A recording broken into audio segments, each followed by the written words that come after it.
or something like that. And I was on my giraffe unicycle, my 8-foot giraffe unicycles, and was just starting to juggle fire, I think, or I was just about to start juggling. And this drunk guy walks up to me and say, "Hey, you have to stand still on that thing," because I was idling. Of course, you were riding back and forth. Yes. And he put his hand down and grabbed my wheel and say, "Stand still." Oh no. And can you imagine what happens when you're 8 feet up and somebody just holds your wheel? You fall. All right, so listen, right? Falling off an 8-foot unicycle, not something that I'd want to do. I've got an 8-foot unicycle, and falling off it terrifies me. But Lars, whoo, he was fine. And I'd like to talk a bit about our sponsors. I've got a couple of words for you. Unicycle.com, of course. Unicycle.com China. Oh, some people have been asking me, what is unicycle-china.cn? It's the same thing. It's unicycle.com China, because the best place to get a unicycle is at unicycle.com. And if you're in Hong Kong or Taiwan, you can use unicycle.com China's online Taobao store. That's shop 4852811050.taobao.com, because the freight, well, it is so much cheaper. I got myself a new unicycle seat and a seat post from unicycle.com China's Taobao store, and the shipping, it was practically free. I mean, wow, you can't get much better than that. And these people at unicycle.com, they really know what they're talking about, okay? They offer the best unicycle deals in the world, and at unicycle.com China can even send you specific items that you can't find on their website. You just ask for Alex at unicycle.com China. So go there right now and get yourself a unicycle. This week, as I briefly mentioned earlier, this week we're talking to a Danish unicyclist, a great friend of mine, Lars Lottrup. My apologies for any terrible pronunciation of your Danish name, Lars. Fantastic guy. I met him back in 1996 at a convention, and well, let's go and talk to him. Lars. So I did go to a European juggling convention, but surely you weren't at a European juggling convention. I think I was there. In France? I think that, yes. In Grenoble. That's right, I must have met you then. So I got that was the first time I've ever tried mountain unicycling. That must be it. They came up with it there in Grenoble. Yeah. And we were walking up this big mountain, and we were riding down on the tracks. Yeah. That must be it then. So I had the year in my head, it was 1996. Yeah. Wow. There you are. Wow, now it's, what, 24 years later? My goodness. All right, and we're still unicycling. We're still unicycling. That's what I want to start with. Because I've got a sponsor. Unicycle.com China is going to sponsor this podcast. And you used to that's a great company. You used to run unicycle.com Denmark, didn't you? I did, yes. Okay, before we get to that... For 10 years or so. Before we get to that, so tell me, how and when did you start unicycling? Where did this begin for you? Oh, that's hard to look that far back. Well, now I'm 48. I started unicycling as 13 years old. Mm-hmm. So that's quite a while ago. I was getting what is called in English confirmation when you, after your Baptist, you confirm your faith and so on. Yes. So that, in Denmark, that's a big deal. Mm-hmm. You have a big party and you get a lot of gifts, which is kind of the main deal about it in Denmark. And back then, I was so fascinated about circus. I've been for a long time, and my local bike shop had a unicycle hanging in the window, and it was so fascinating. I just wanted the unicycle, but it was expensive. Well, back then it was. It's the same price as today, but the money were worth a lot more back then. And you were 13 years old, right? 13. Is that right? Yeah, it was 1987. Yeah. And when I was confirmed, I finally had the money to buy my own unicycle. Yeah. I was elated, and I got my unicycle, but it was hard. Hey, that was not the rules. So I was trying to learn to ride for a long time, and it didn't work. So after a couple of months, I think, I just put it in the closet and left it there. Okay. But the year after, I saw a girl who lived kind of close to me. She was a year younger than me, and she could ride a unicycle. Ooh. Hey, a girl, and she's younger than me, and she can ride? Oh, then I can learn how to do it. Yeah. And that it sounds stupid, but that motivated me to put the focus in, and I learned to ride it. And that really made me happy, so I brought a unicycle everywhere. Yeah, yeah. At that time, I got to it's kind of like a boarding school. It's a school where you live at the school, and you have special classes like circus and a lot of football or soccer and so on. I don't think that kind of school is in many countries, but it's not as strict as a boarding school, but because you go there for fun. Right. So it's mainly for 9th grade, 8th and 9th grade in the normal school. And I went to one of those schools and brought my unicycle. Yeah. So there I learned to ride it inside in the school, even though all the teachers said, "Hey, get off that thing." But when they turned the corner, I jumped on it again and kept riding. But there were a circus class of that school, and I never got into that circus class, but I learned to juggle in one of the pastime activities, and then I learned how to combine unicycling and juggling, and then things just grew. I wanted to learn everything that was possible within circus. Right. So I learned to eat fire, spit fire, to do the lasso, to roll the bola, everything. Yeah. It was a fantastic time.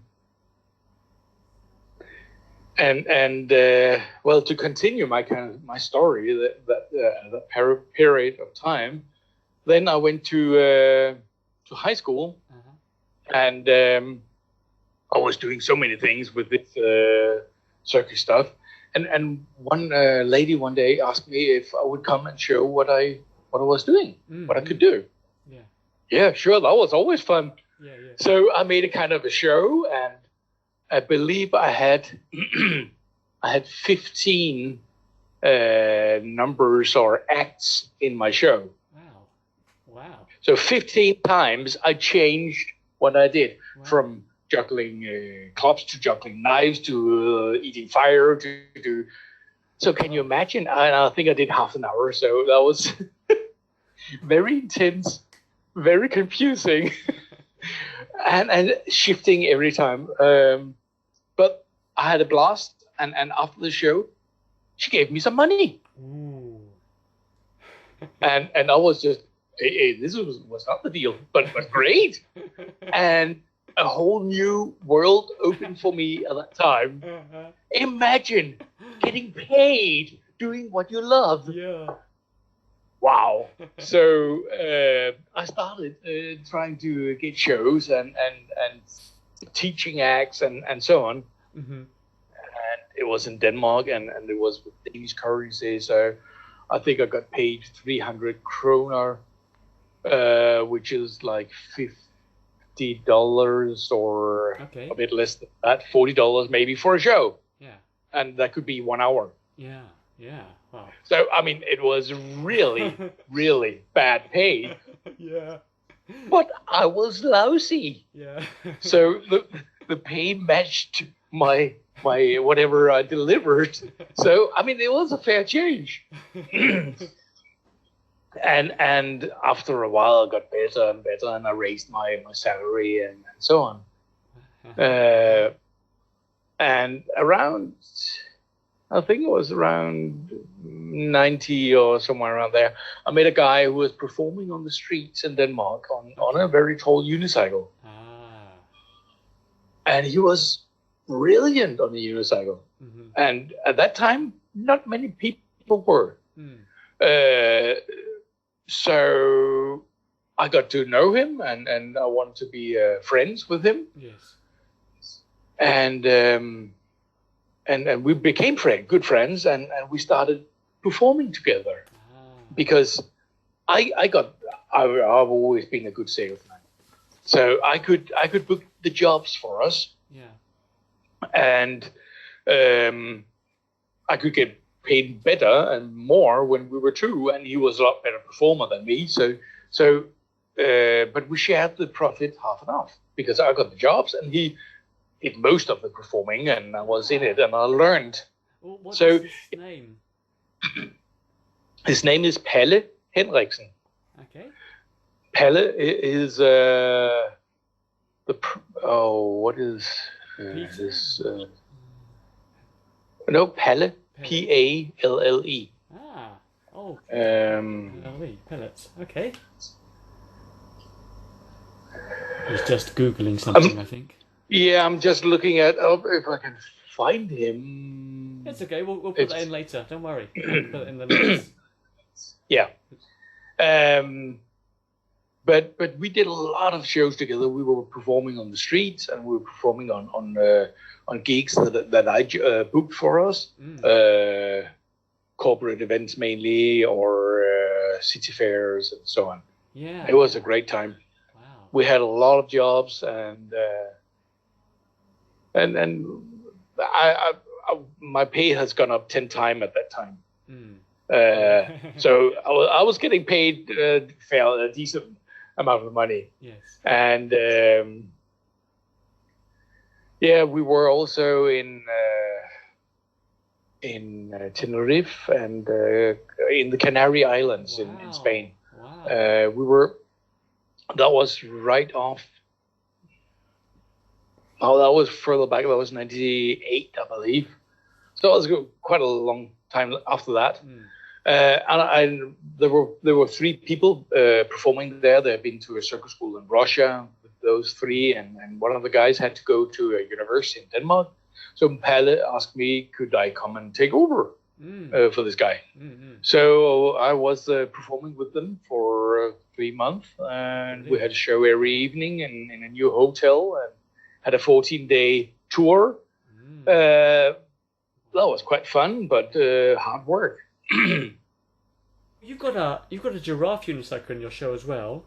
I do. Yes. Is that 8 foot high? It looked like a really high one. No, it's 2.5 meters. 2.5 meters. Yeah. Wow. That's about 8 feet. It is. Oh. You got me. Oh god. So tell me about your unicycle acts. I've seen you with kids on your shoulders on a 20-inch unicycle. I've seen you climbing up this 2.5 meter, 8 foot high unicycle. Yes. Can you tell me a bit about some of the acts you do on your unicycle? To please my sponsors. And to please me as well. I love unicycling. And your sponsor is very good. Unicycle.com is a great company. They have done so much for developing the sport in the world. It's fantastic, yeah. And you used to run Unicycle.com Denmark. I did. Okay. Yes, I did. I've seen a video of you at, I think it's maybe a Danish, some sport. You came on at this award ceremony or something, and you were wheel walking on your unicycle. You are so good at wheel walking on a 20-inch unicycle. Any tips? How did you get so good at that? Practice. I mean, It brings me back to the beginning where I said I brought my unicycle everywhere. Yeah. And at that time, we had the Danish Nationals, which was just some small gatherings with maybe 50 people. And I kept winning every single time because, I think, I don't know. So you're really into it, really into practicing and every day. Yes. Yeah, but to me it wasn't practicing. No. To me it was just being on my unicycle. When I went to the cinema with friends, I was riding on the unicycle. They were walking. I always had along with me in public transportation. I just had a big plastic bag to put it into, and it was just luggage, and I shouldn't pay for the transportation. That's a great tip for unicyclists. Yes, if you take your unicycle and you just bring along a sack or a plastic bag, if somebody comes up to you and says, "Oh, you can't have a bicycle here," you just say, "Oh, it's in a bag and it's fine." Yes, good tip. Yeah, because it's not. They can't see it through the bag. They're not allowed to look inside your luggage. Yeah. So it's just a bag. Yeah. No. So I was on my unicycle every day, and that gave me such a confidence and a routine on my unicycle. So it was, I did jokes where I told my friends to push me off, and I would buy them a beer if they could, and they never could. So even though they were on 2 feet and perhaps 3 people pushing me, I stayed on. So when I went to Unicon for the first time in China, I also won the what's called the sumo tournament. Oh yes.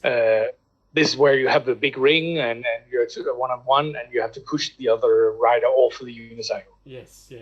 Great fun. I love that game. And I kept doing gladiator competitions in when the Danish unicyclists were meeting up. Gladiator is where you have a big hole or something, and there's still a boundary, and you're all riders are riding at the same time, and the last one standing is the winner. So push each other off or out of the boundaries. So because this, to me, the essence of unicycling, it is total control of your balance on the unicycle. If you're pushed, how do you regain your balance? Right. This and slow riding, the slow ride competition is also total control of the wheel, which is to me great fascination. I know 2000 was not my first Unicon. It was 98 in Germany. That was my first Unicon. Okay. In 2000, I had brought a lot of Danish people. Yes. I was the first Dane to participate outside of Denmark in unicycling event, but unfortunately that was not England in 96, it was 98 in Germany. Yes.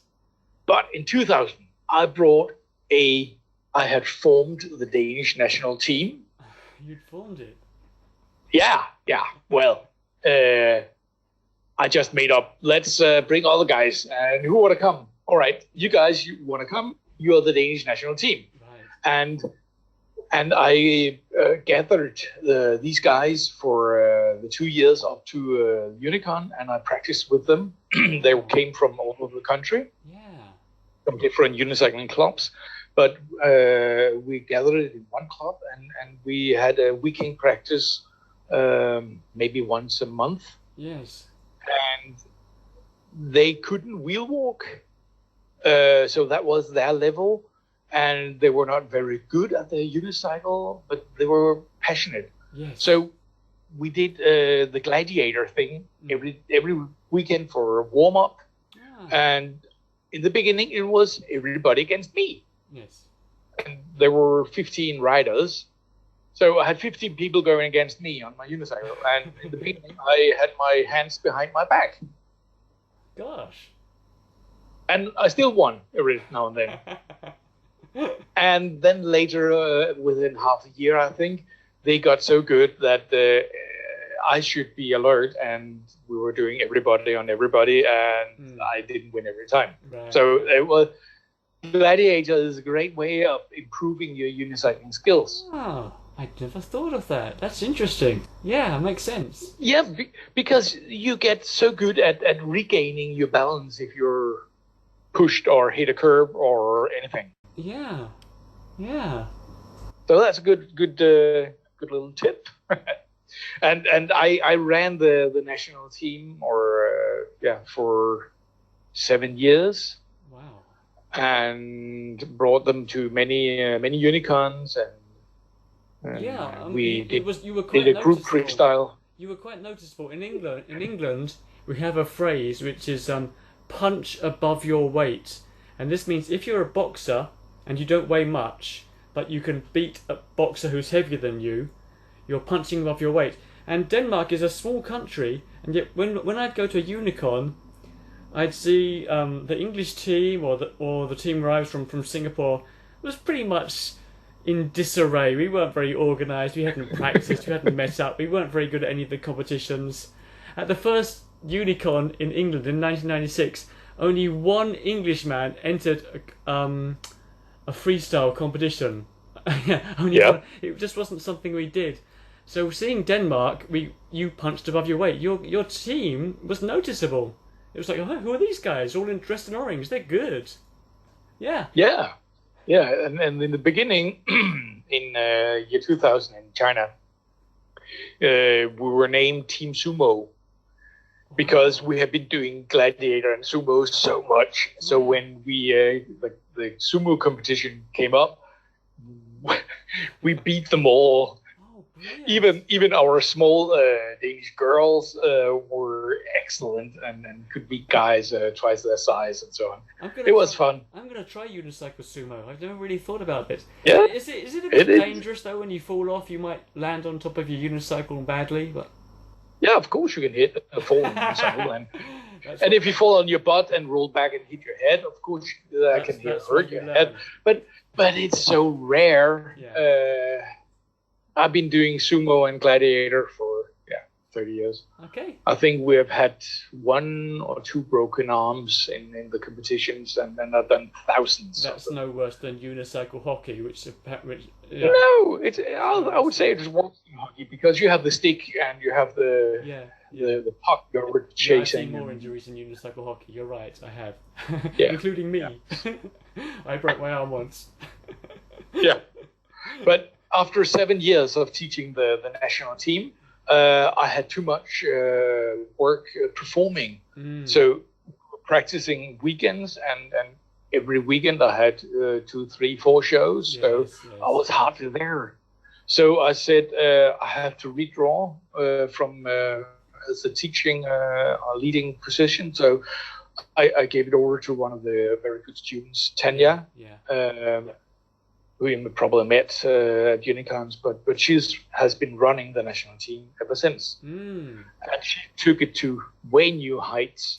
So it's her benefit that that Denmark won the group freestyle routine twice or 3 times. Yeah. So and that is the most prestigious competition at Unicon, the World Championship. So yes. So that's been really great. That is amazing. But she's been very good for the team. That's fantastic.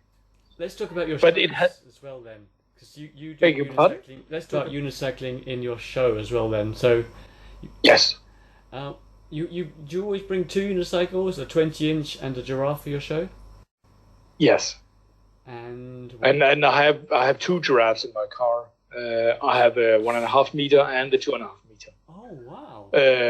Because I usually ask the venue how high is it and so on and so on. But sometimes there ain't room for a 2.5 meter unicycle. Yeah. So I bring my 1.5 meter unicycle as a backup. That's a good idea. What a great idea. Yeah, I like that. Yeah, I always go by car, so it's easy for me to bring it. So, but surely you have to take the unicycle to pieces to fit it in your car, and then when you get to the venue, my car is bought to fit that tall unicycle. Oh, that's so crazy. I've got a crazy. But I have a Nimbus Performer giraffe. Yes. Now we're talking about Unicycle.com. It's bought from Unicycle.com. It's their best giraffe, which you can take apart in pieces. And right above the cranks, there is a simply hatch where you can take off the seat post. Yes. All the way to the pedals. That's good. And that brings it down to 1.80 meters, so less than my height. Yes. And that can fit in the back of a normal sedan.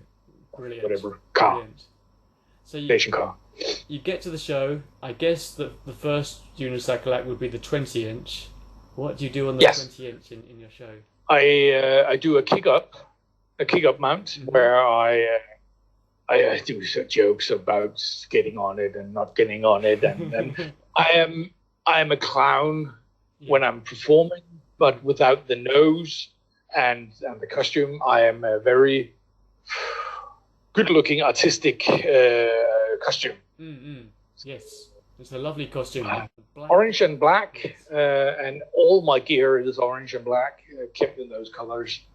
And I do a kick up, and I get a kit.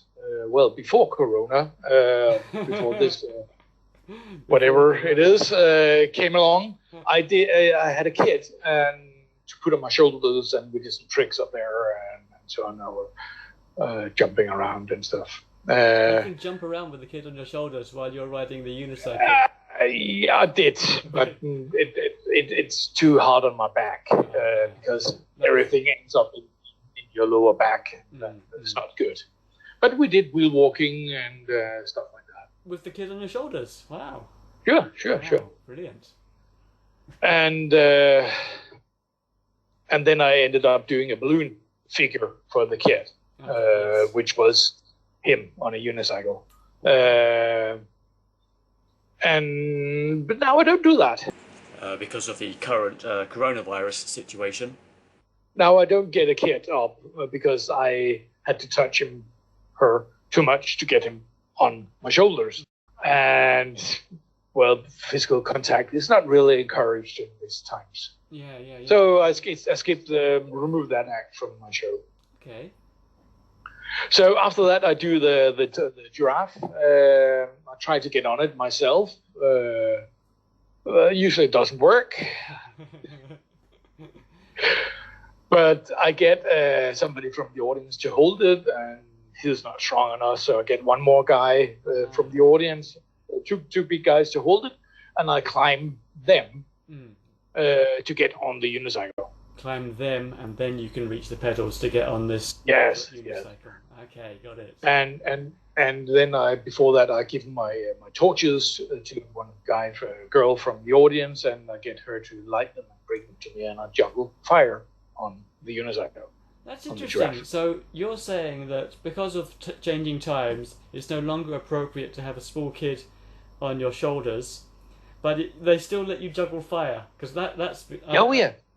Where I am in my part of the world, that's been banned pretty much now. Juggling fire on a unicycle. It has? Why? Well, I don't know. I used to do it a lot, and people would ask for it. And nowadays I say, would you like me to juggle fire when I'm in your shopping centre? And they say, oh, no. No, that's right. It's been many years since I've done it in shopping centres. That's right. And when you're indoors at party events and party venues, they usually have smoke detectors. Yes. So I usually ask beforehand, is there smoke detectors, and can you turn them off that half an hour I'm performing? Yes. And half the time it's possible. The other half I use knives for juggling. Yes. But there's not as many jokes for the knives as there are for the fire. Right, yeah. The fire juggling is just so much more funny. Yeah. It's also quite dirty as well. How do you keep your props clean, your costume clean, because you've got these dirty fire clubs? Do you have to make sure you... I've made a bag, a special bag for them, made out of... what is that called? Denmark is cold, so in the wintertime we take the kids and we put them inside a big suit that is one-piece suit for pants and yes. overalls. No, it's not overalls. It's well, I don't know the name. I think in England it's called a ski suit or a snowsuit. Could be, yeah. It's very hot, very warm, and they can stay warm inside that. They can lay in the water and not get wet. Yeah. So I bought some material that's been used for making jumpsuits, Right. and I had it sewn into a bag for my torches. Right. Because then I can have the flammable stuff on the torches and in the bag, and it doesn't leak out to everything in my box, in my suitcase. Oh, that's interesting. Oh, that's wonderful. That's a really good idea. It's a very good trick. Yeah. And I can have the balloon lying almost next to it, and it doesn't break because of that. Because, I mean, the fluid will break the balloon easily. Yes, yes. Ah, that's interesting. I like that. That's a very interesting idea. Yeah. Yeah, and after I've been performing, I leave the torches on the ground because they're smoking and they're dirty. Of course, they are dirty before that as well. I never clean them, but I just leave them there. And after the show, I put them back in the bag, and they're safe. Yeah. It was quite funny. We met in Hong Kong. Last time we met was in Hong Kong. Yes. That was 2006 or 7. Probably, yes, round about then. Yeah. I had my daughter along. She was half a year, so that's pretty much 2006. Yeah. And I do this trick with my big, giant unicycle. Yes. 8-foot unicycle, sorry. 2.5 meter. And I have 2 guys holding it, and I climb on them, and I step on their head, and I climb it, and so on. I was performing in Hong Kong for the Chinese New Year. Yeah. This Chinese New Year was special. It was the golden Chinese New Year. It happens every 10 years, I believe, or every 12 years. It's a special New Year. Yeah. And the New Year time is special for the Chinese people. That's where their luck of the next year is determined. Mm-hmm. So whatever happens to you, it determines your luck of the next year. And this golden New Year is extra special because what happens to you there determines your luck for the next 10, 12 years. Yeah. So imagine you are very careful what you do. In Hong Kong, being a Chinese, being stepped on the head is a very, very bad omen for your luck. So, can you imagine what the organizers thought about me performing on stage, stepping on heads on the Chinese up to the golden Chinese New Year? Okay, we changed the plans. We do another trick. Oh. I have brought my 8-foot giraffe to Hong Kong for nothing. Oh no! I did not use it. Oh no! Because to get on the 8-foot giraffe, you're going to end up. I have to have people hold it, and heads. I have to line them, and I cannot avoid stepping on them a little bit. Yeah, I could avoid stepping on their head. It's just a gimmick, a joke. It's not needed, but I need to step on maybe their arm or their shoulder because I don't. I know Jamie. He has steps on his unicycle. That's Jamie Mossengren, episode 69 of this podcast. I know Jamie. He has steps on his unicycle to get onto it. He has a custom-built one. Yeah. Mine does not have steps on it. It's great quality unicycle, but does not have steps. Yeah, so I did something else.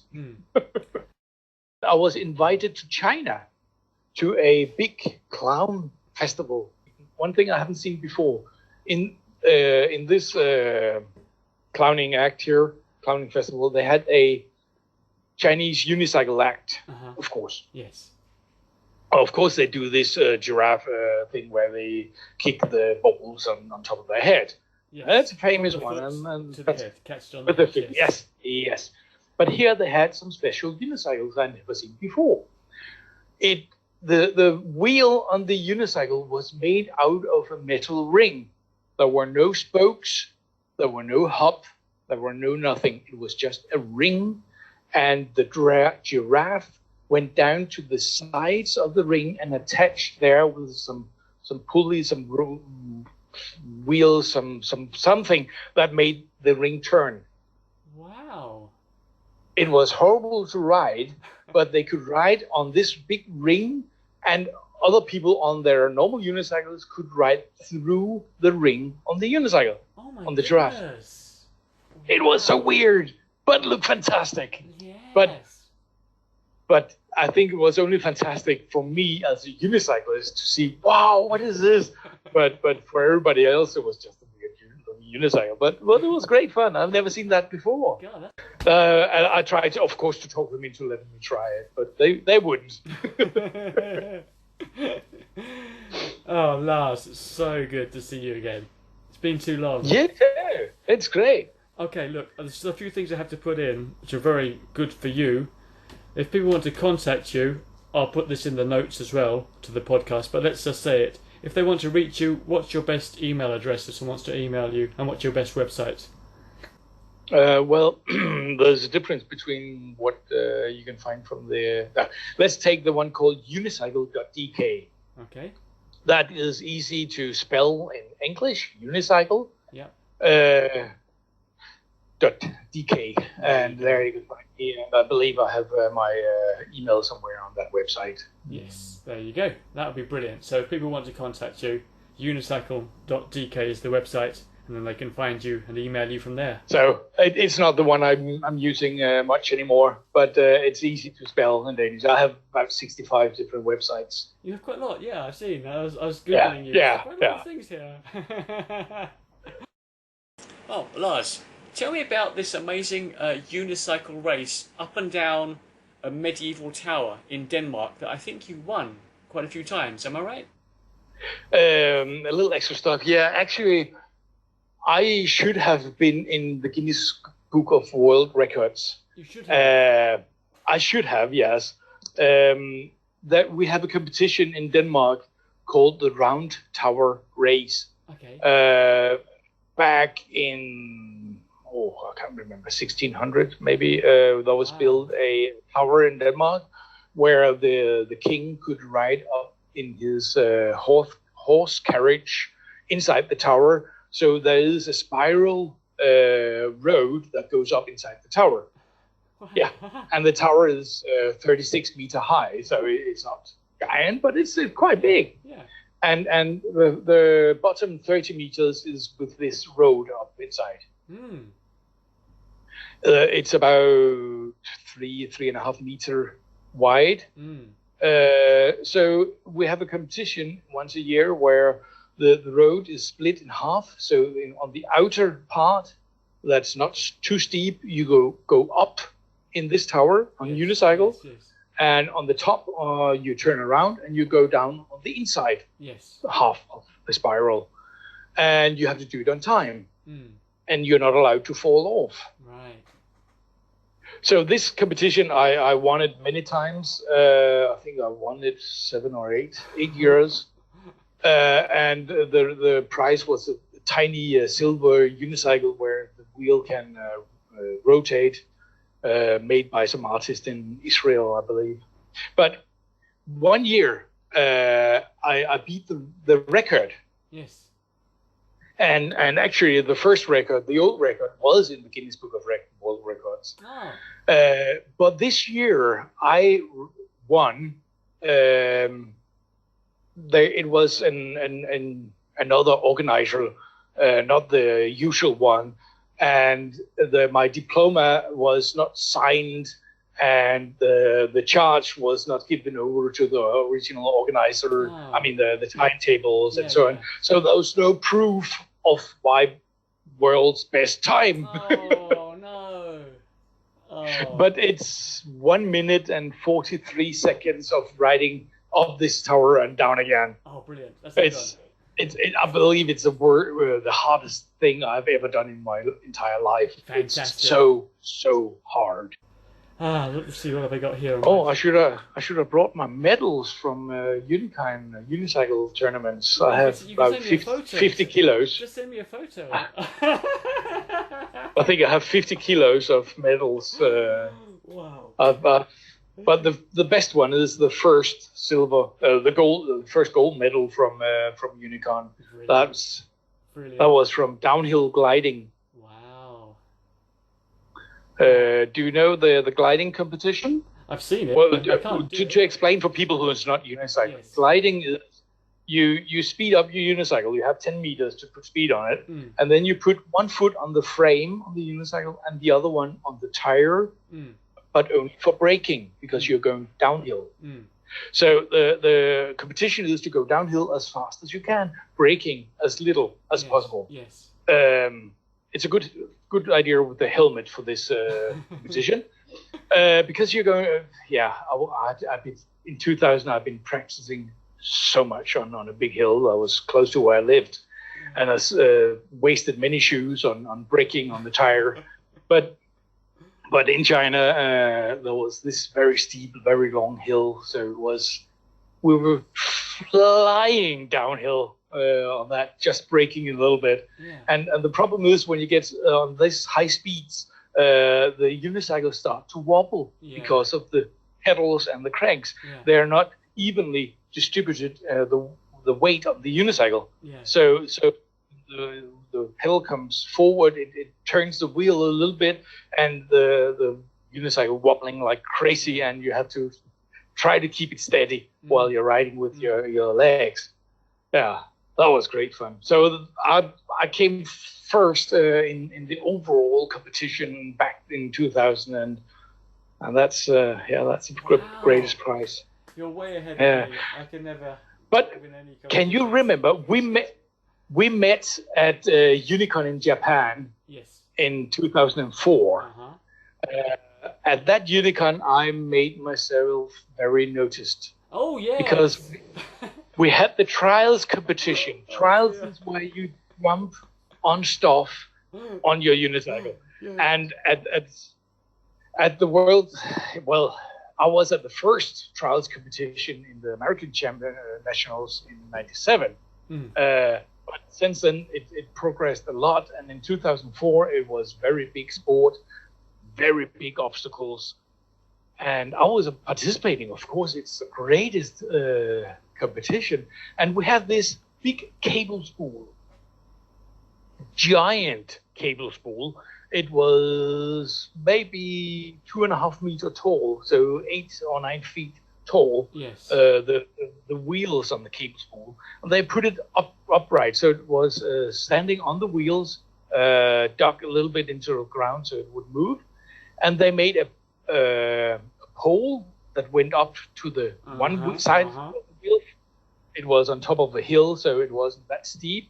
So we had to jump onto that pole and ride up to the one wheel of the cable spool. And you had to jump across to the other side of the cable spool, that rim. I was there. And jump from there to the ground and land on 6 pallets. So the jump down was 1.5 meters, I believe. So it was a fairly long jump down, but it was all right. I did it quite all right. I went onto the pole. I rode it up to the cable spool. I jumped from the one rim to the other rim of the cable spool. But then my unicycle slipped backwards. And I was hanging horizontal in the air above that cable spool, and I fell. That was quite a long way down. Well, the cable spool was 2.5 meters, and I was on top of that, so my head was probably 3 meters in the air, and I landed face first on the pallets with my mouth on the pallets. Lars, I was watching. It was horrible to watch. We thought you might have died. Yes, and I was told that one girl fainted from looking at that fall. I was there. I was in the audience. It's like, oh my. I got a neck collar on very fast and was bleeding out of my mouth, and everything, and Roger from Unicycle.com came and he knew some paramedic, I believe, and then patched me up. And we got the ambulance, and I was ushered off to the hospital. Yeah. And I managed to shut down the trials course for the next 2 hours.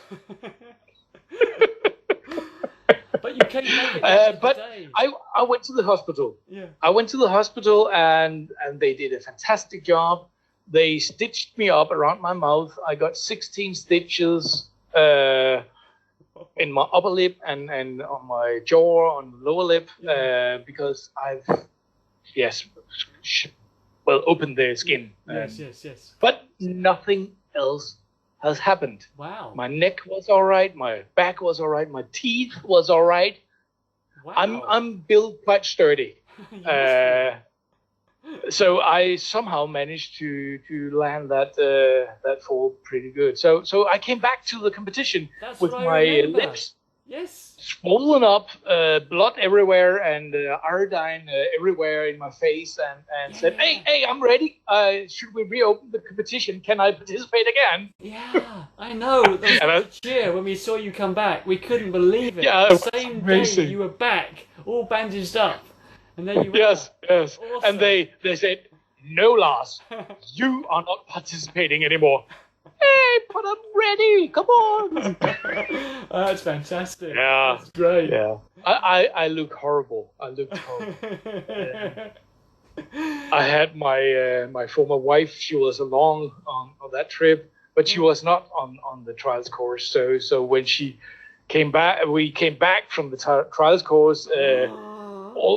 The entire national team piled into our room and just looked there they wanted to see her reaction when she saw me and my lips that were 3 times the normal size, and she just said, "Oh, what you done now? Come on, Lars."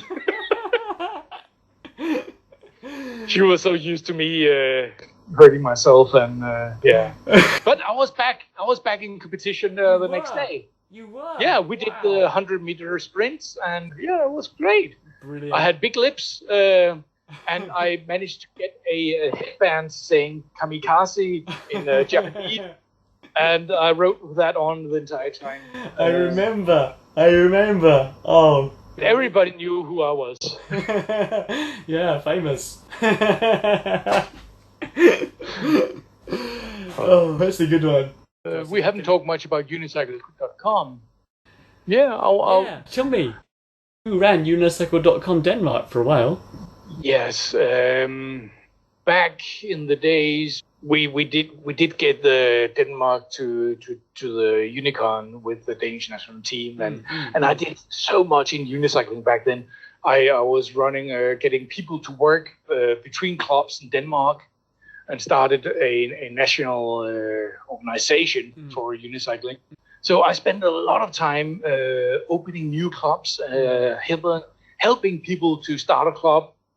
Went there to learn. I helped them practice and set up the system. And I kept buying unicycles from Germany, from Roland, Unicycle.com in Germany. That was the easiest way to buy it.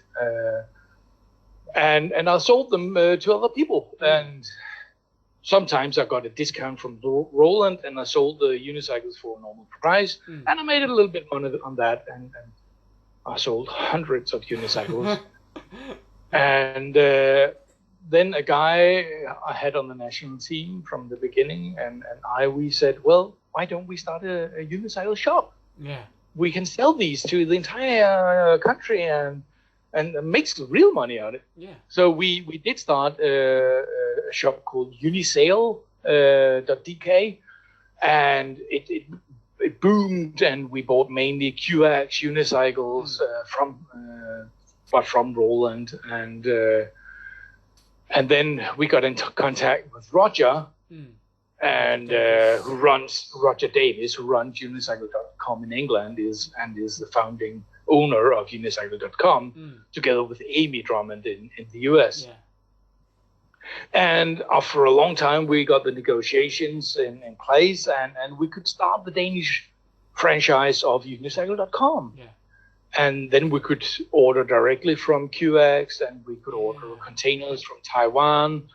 So suddenly we have to buy a whole container full of unicycles. Can you imagine? That's quite a lot. Yeah. So we had to expand a lot, and we did a lot of things, and it went very well.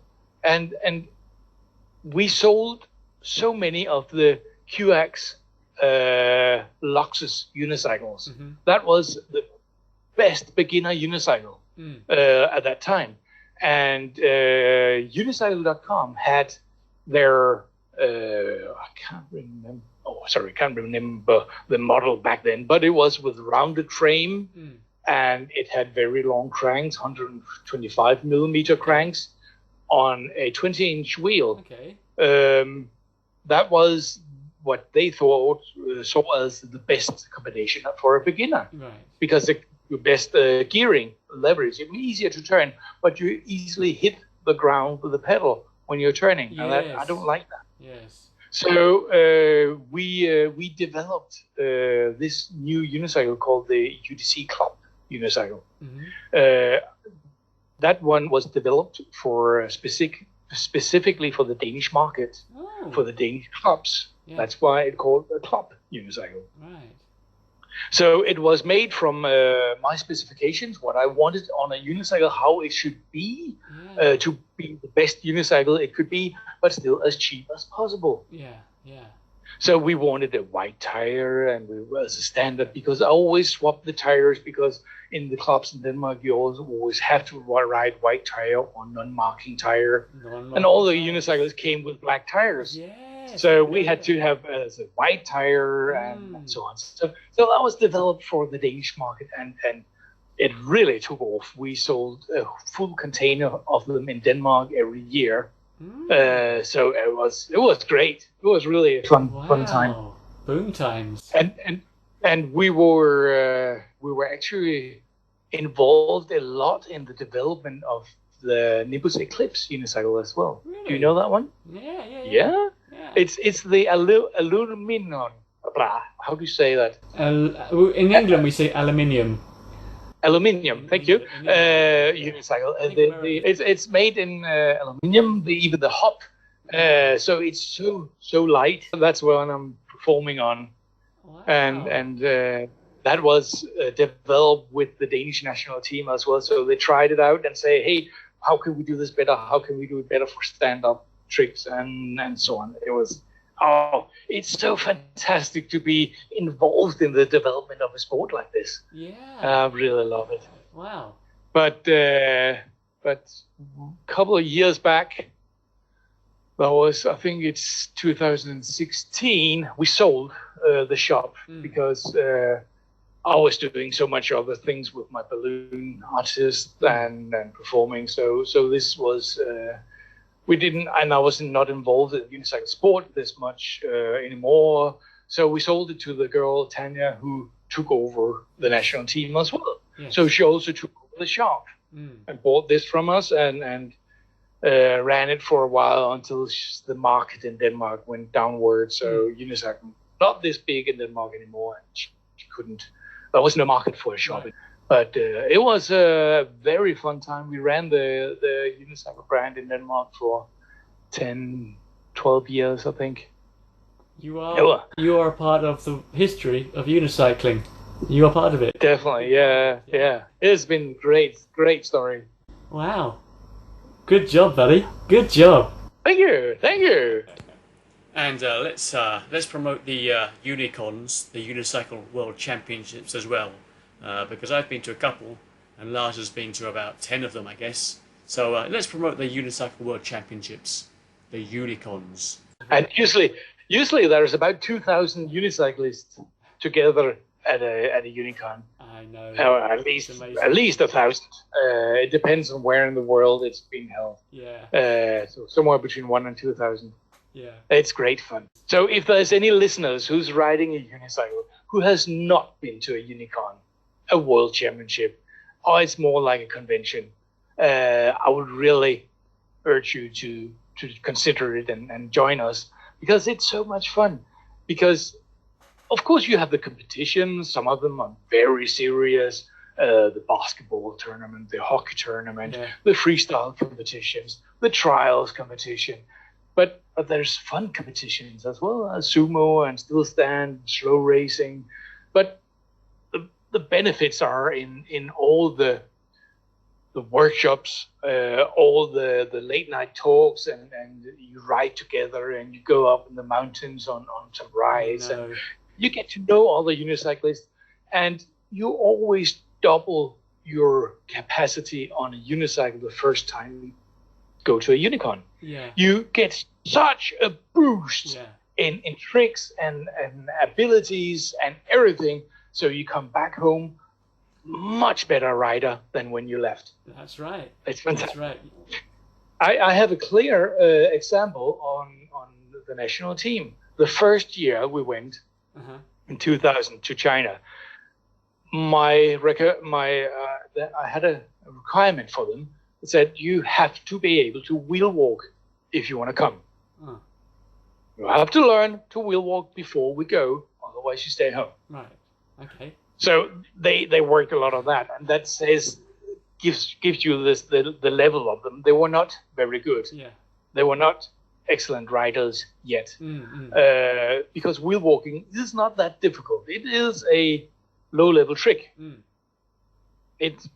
But before they went home, everybody was doing stand-up wheel walking. Wow.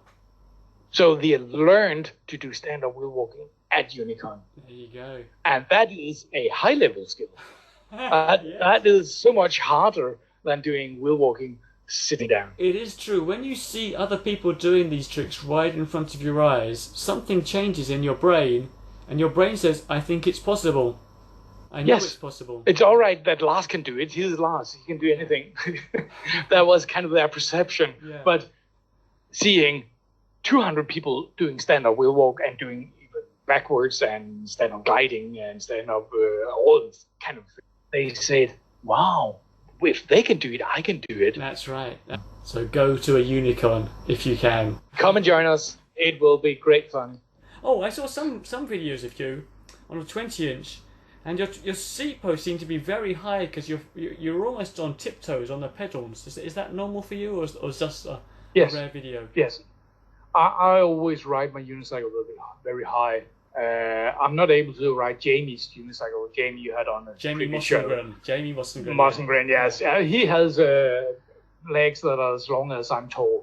So his unicycle is the tallest in the world I've ever seen. But I ride it quite tall. I always say that you have to have your seat in the height of your belly button. And when you're riding, you should only be able to touch the pedal with your heels, just barely. So when you're riding with your toes, it's the right height. And I got long legs, so my unicycle is quite high. But do you find it's a bit harder for certain tricks where you've got to pull the saddle out in front, but you can still manage? Of course, yeah. But of course you can also always just stop with your pedals horizontal and you stand up and then you can pull it out. The problem is getting it back in. And I also do the short cranks. Not quite as short as people are using for performance show. The freestyles nowadays, they perform on 90 millimeter cranks. Well, that's crazy. It's great for riding fast and steady, but if you need to put a kit on your shoulders and have the maneuverability and the power in your legs and the pedals to avoid falling, I ride with 110 millimeter cranks or 114. I can't remember, one of those two. Similar to me, Short enough that they don't hit the ground when you're making a quick turn. 114 can't hit the ground, but still long enough that you have torque for and power for getting out of trouble. Any tips for anyone who wants to start performing on a unicycle? People, they don't enjoy the hard tricks on a unicycle. They enjoy the visible tricks. So you doing a spin or riding backwards or hopping is far more impressive than doing stand up backwards wheel walking. Yes. Which is insanely hard. Yeah. But quite possible. Yeah. I can do that, but I've never done it in a show. Yeah, exactly. Because I do the easy things because they work every time for me. I never fall off doing my tricks. Yeah. And people have no clue if one trick is harder than the other. That's right. Oh, there's one last thing I saw. When you do, you can do a mingling act, a roving act, on little tiny bicycles. Yes, a mini bike. Mini bikes, yeah. That's made lovely. from the Unicyclist.com. Yes, yeah. It's a very small bike, and it's about 40 centimeters long and about 30 centimeters tall, with very small 8-inch wheels. So it's very hard for adults to sit on it and ride because you have to lean your weight over the steering, the handlebars, and the front wheel, and ride with your heels. Huh. But I was performing on a big boat, cruise, kind of a cruise ship or the big ferry, for a month, and had a show every day, and I lived on the ferry there on the boat. And I rode around on the boat between the shows or up to the shows, commercial promoting the show on these small mini bikes. Yes. It's great fun. Hey Lars. Yeah. Thank you so much for talking. Thank you. Absolute pleasure. Thank you, Ben. It was nice to talk to you. All right. Stay in touch. Let's not leave it for 20 years next time. Let's not do that. You're right. And of course, Lars does do a lot more than just unicycling. There'll be another podcast, a part 2. We'll be talking about all the other things he does, such as balloons. All right. We'll talk to Lars again. But in the meantime, take care. Take care. Goodbye. But this guy just walked up and stopped the show. So I said, sorry guys, everybody, thank you for coming. This was the end of my show. I'm out of here.